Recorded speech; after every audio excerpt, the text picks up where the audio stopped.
Saudara-saudari terkasih di dalam Tuhan Yesus Kristus, semoga kita semua dalam keadaan sehat bersama keluarga.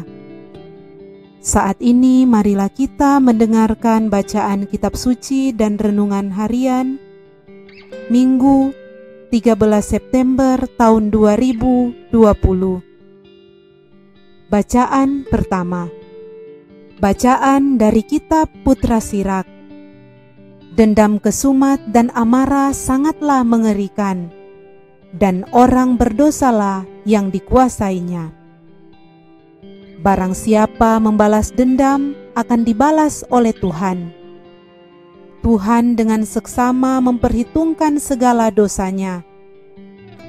Ampunilah kesalahan sesama, niscaya dosa-dosamu akan dihapuskan juga jika engkau berdoa. Bagaimana gerangan orang dapat memohon penyembuhan pada Tuhan jika ia menyimpan amarah kepada sesama manusia? Bolehkah ia memohon ampun atas dosa-dosanya kalau ia sendiri tidak menaruh belas kasihan terhadap seorang manusia yang sama dengannya? Dia hanya daging belaka, namun menaruh dendam kesumat. Siapa gerangan akan mengampuni dosa-dosanya? Ingatlah akan kebusukan serta maut, dan hendaklah setia kepada segala perintah. Ingatlah akan perintah-perintah, dan jangan mendendami sesama manusia. Hendaklah kamu ingat akan perjanjian dari Yang Maha Tinggi, lalu ampuni kesalahan sesama. Jauhilah pertikaian, maka engkau mengurangkan jumlah dosa, sebab orang yang panas hati mengobar-ngobarkan pertikaian. Orang yang berdosa mengganggu orang-orang yang bersahabat dan melontarkan permusuhan di antara orang-orang yang hidup dengan damai. Demikianlah sabda Tuhan. Syukur kepada Allah. Bacaan kedua. Bacaan dari surat Rasul Paulus kepada jemaat di Roma. Saudara-saudara, tidak ada seorang pun di antara kita yang hidup untuk dirinya sendiri, dan tidak ada seorang pun yang mati untuk dirinya sendiri. Sebab jika kita hidup bagi Tuhan. Dan jika kita mati bagi Tuhan. Jadi entah hidup entah mati, kita tetap milik Tuhan. Sebab untuk itulah Kristus telah mati dan hidup kembali, supaya Ia menjadi Tuhan baik atas orang-orang mati maupun atas orang-orang hidup. Demikianlah sabda Tuhan. Syukur kepada Allah. Bacaan Injil. Inilah Injil Yesus Kristus menurut Matius. Dimuliakanlah Tuhan. Sekali peristiwa, datanglah Petrus kepada Yesus dan berkata, "Tuhan, sampai berapa kalikah aku harus mengampuni saudaraku jika ia berbuat dosa terhadap aku? Sampai 7 kali?" Yesus berkata kepadanya, "Bukan, aku berkata kepadamu, bukan sampai 7 kali, melainkan sampai 70 kali 7 kali. Sebab hal kerajaan surga itu seumpama seorang raja yang hendak mengadakan perhitungan dengan hamba-hambanya.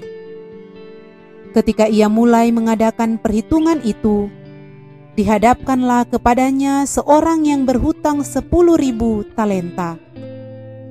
Tetapi karena orang itu tidak mampu melunasi hutangnya, raja itu memerintahkan supaya ia dijual beserta anak, istri, dan segala miliknya untuk membayar hutangnya.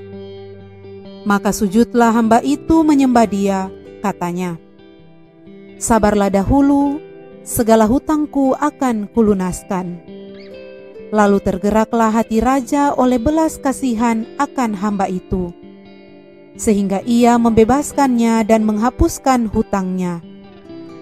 Tetapi ketika hamba itu keluar, ia bertemu dengan seorang hamba lain yang berhutang 100 dinar kepadanya.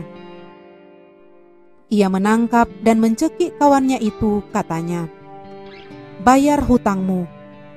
Maka sujudlah kawannya itu dan memohon kepadanya, "Sabarlah dahulu, hutangku itu akan kulunaskan." Tetapi ia menolak dan menyerahkan kawannya itu ke dalam penjara sampai dilunaskannya segala hutang itu.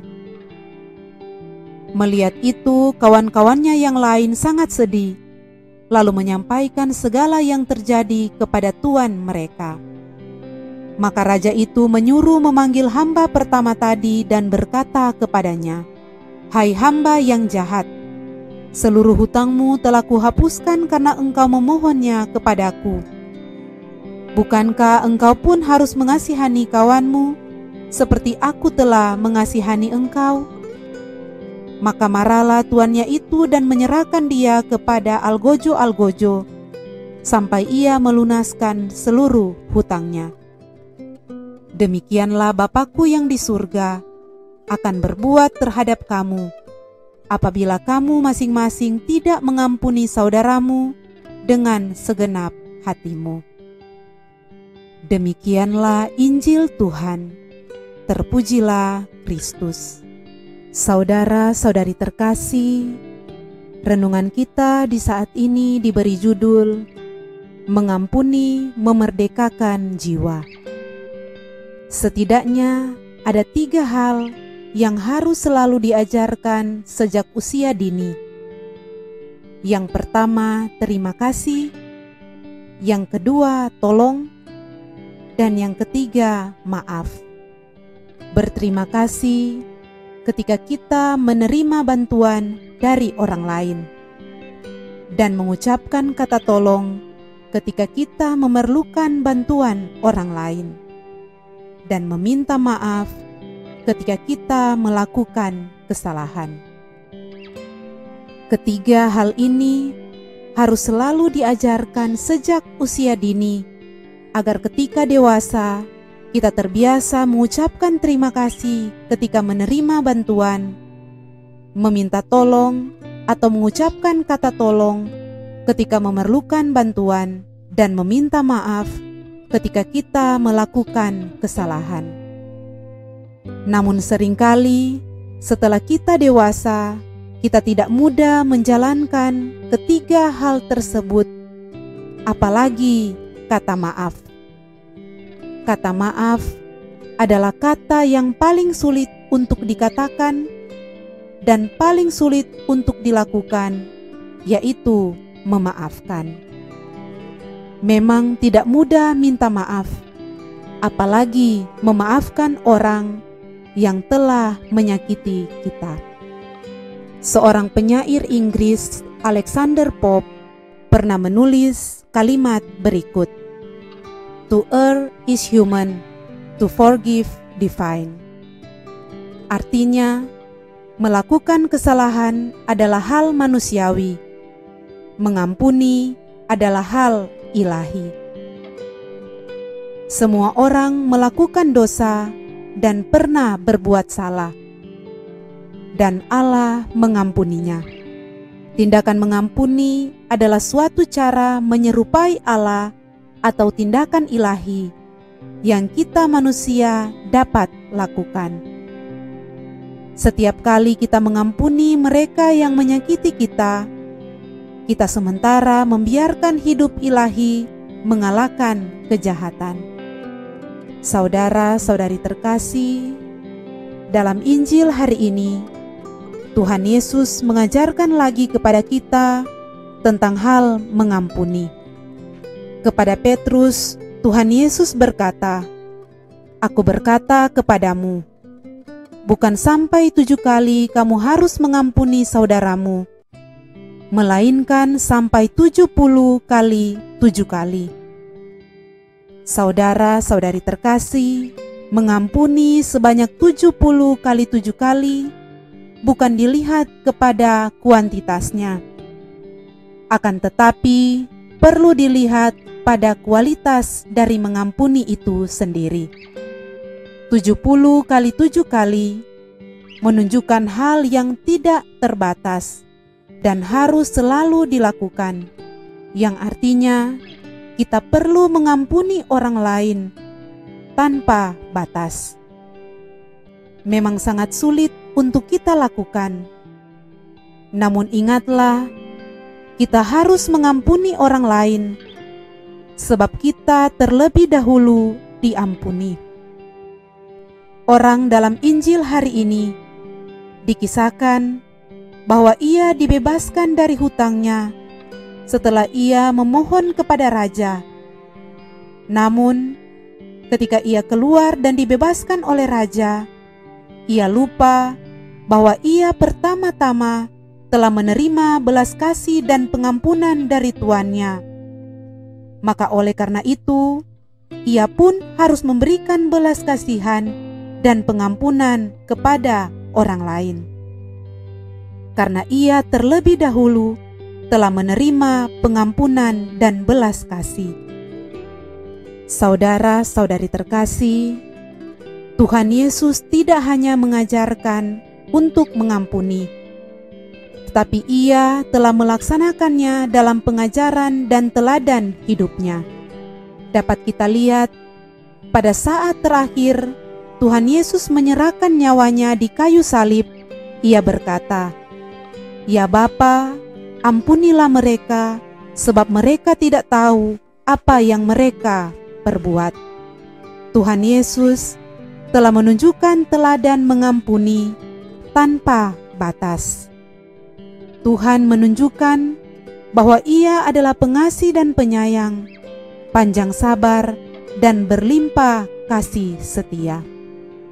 Melalui pembaptisan, kita semua telah dipanggil dan diangkat menjadi anak-anak-Nya, serta mendapatkan anugerah hidup ilahi. Salah satu ukuran menilai diri sendiri sejauh mana kita telah menjadi anak Allah dan hidup ilahi adalah kemampuan kita untuk mengampuni. Jika Bapa kita meneladankan untuk mengampuni orang lain, maka sebagai anak-anak-Nya, kita harus mengikuti teladannya untuk mengampuni orang yang bersalah kepada kita. Semakin meningkat kemampuan kita untuk mengampuni, maka semakin meningkat pula kualitas hidup ilahi kita. Saudara-saudari terkasih, pengampunan itu baik untuk kesehatan fisik maupun rohani kita. Dengan mengampuni, kita menjadi pribadi yang utuh sepenuhnya dan membuat jiwa kita merdeka. Pengampunan memerdekakan jiwa dan menghapus ketakutan. Inilah kutipan perkataan dari Nelson Mandela ketika ia memberikan pengampunan kepada orang-orang yang telah memperlakukannya secara tidak adil. Dalam kisah Nelson Mandela, ia membangun negaranya Afrika Selatan berdasarkan pengampunan dan rekonsiliasi.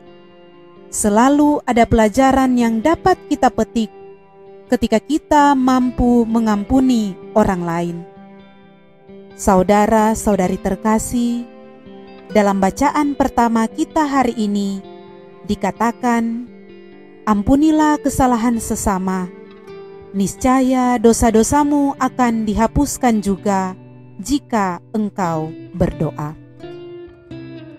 Marilah kita selalu memohon kepada Tuhan agar kita dimampukan untuk selalu mampu mengampuni orang lain, karena pengampunan memerdekakan jiwa dan menghapus segala ketakutan.